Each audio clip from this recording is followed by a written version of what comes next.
Madam President, I too want to acknowledge the great work of the Senator from Tennessee, Senator Hagerty, on this matter on which we'll be voting later this afternoon, and that has to do with the issue of D.C. crime. And I think he has touched a nerve in a way that I think is going to lead to a very big bipartisan outcome on this, because it's a recognition that the issue that he addresses with this resolution is one that the American people, I think, feel deeply about, one that is affecting our cities, both large and small, all across this country, and one on which I think this United States Senate needs to be heard.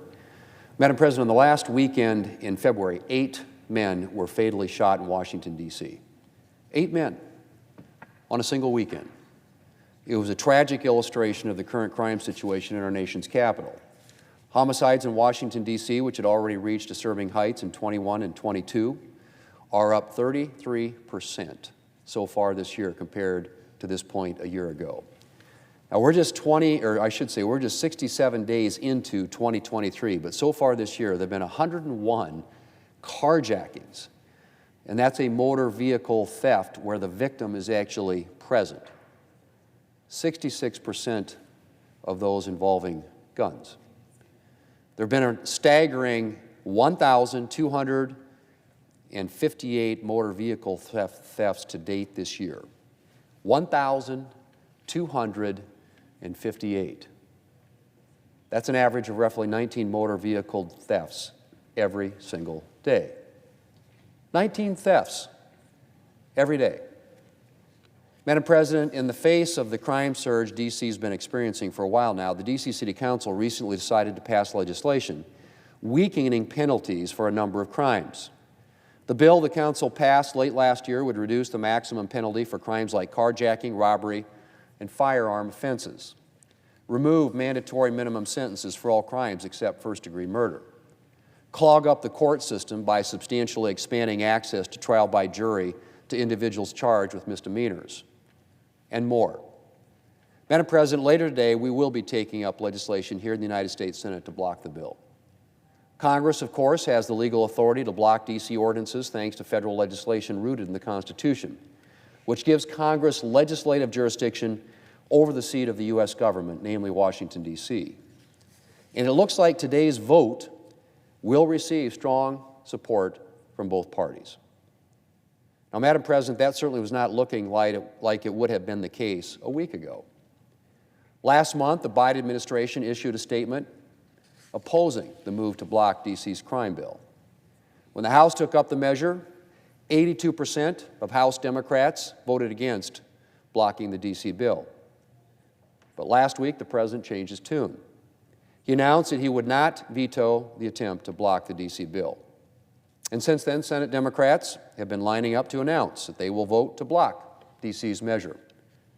Madam President, I'm pleased that Democrats have recognized that weakening criminal penalties is not the way to address D.C.'s crime surge.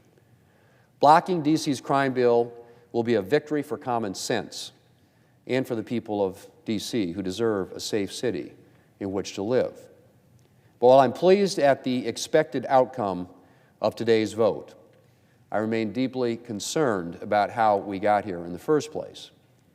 How have we gotten to the point where some people think that an appropriate response to a surge in crime is to weaken criminal penalties, to a point where ideology has overtaken common sense to the detriment of public safety? Well, I think part of the answer lies in the deeply troubling surge in anti-law enforcement rhetoric over the past few years and the accommodation of it by members of the Democrat Party. There's been talk of defunding our most essential public servants, the police. Characterization of our justice system is fundamentally unjust. An attitude that the answer to crime is not to try to stop it from taking place, but to stop punishing criminals. And the Democrat Party has been deeply complicit in this. One leading Democrat senator and Democrat presidential candidate had this to say a few years ago, and I quote, "Let's just start with the hard truth about our criminal justice system. It's racist. It is. And when I say our system, I mean all the way. I mean front to back, end quote. That from a leading Democrat senator and Democrat presidential candidate. And she's not the only prominent Democrat who's spoken that way. Many other Democrats, of course, have not been that explicit, but they've tried to have it both ways, attempting to say they support the police on one hand while also accommodating the radical elements of their party that want to tear down our justice system and demonize not just a few bad police officers, but a whole community of public servants who put their lives on the line for us every single day. President Biden is a striking example of this.